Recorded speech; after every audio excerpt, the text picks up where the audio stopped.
Бардык жарандар угуп алып. Өзбекстандан келип аткан жарандар 50 миң сумдан сатып алып келип аткан документтериңер менен мындан ары өтпөйсүңөр Кыргызстанга. Бардыгыңарга эскертүү.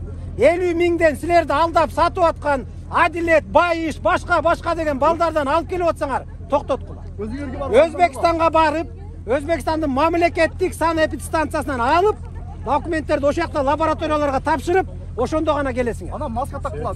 Мындан кийин кайра келгениңердин бүт бардыгы берден өтпөйсүңөр, үйүңөргө кайтасыңар. Сатып албагыла жасалма. Сертификат менен өтөсүңөр. Жүрүңүздөр, аркага бияктан өтүңүздөр.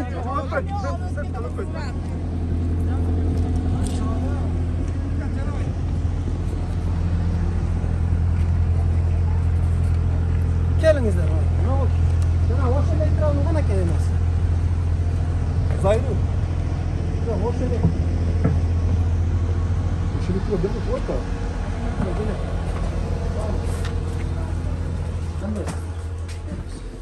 Жакшы, сиз тапшырып атасызбы? Анализ тапшырып атасыз. Кайка өтөсүз азыр? Мен Кыргызстанга. Каяктын жаранысыз? Өзбекстанга. Өзбекстандын жаранысыз. Канча убакытта чыгат мен? 6 саатта. 6 саат. Бул 6 саатка чейин эмне кылат бул жаран? Берсеңиз кагазды. Жок, кагазыңызды. Бул 6 саатка чейин бул жаран эмне кылат? Кыргызстанга да. Кыргызстанга?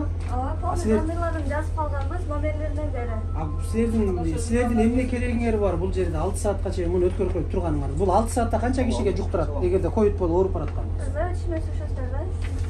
Ошонун негизинде келип турат. Биринчи толук жок. Мына бул адам азыр өтөт. Муну оору экен, оору эмес экен ким билет? Ооба, ким билет, ал туура. Базага Туура эмес, турганы туура эмес бул жердечи. Бесполезный туурасына да. Мына электр энергиясы, мына булардын счету дагы жок, эч нерсеси жок. Бүт бардыгы иштеп атат. Мунун электр энергиясын СКП кошуп акчалат. Мына бул жердин заведующийин айткан, ал бүт камерада турат. Кайсы мыйзамдын негизинде мамлекеттик ишкана жеке менчикти кошуп алып. Азыр аны такташ сүйлөшүү көрөлү. Эмне негизинде экен? Sana kelmeyi gücüne acı var mı?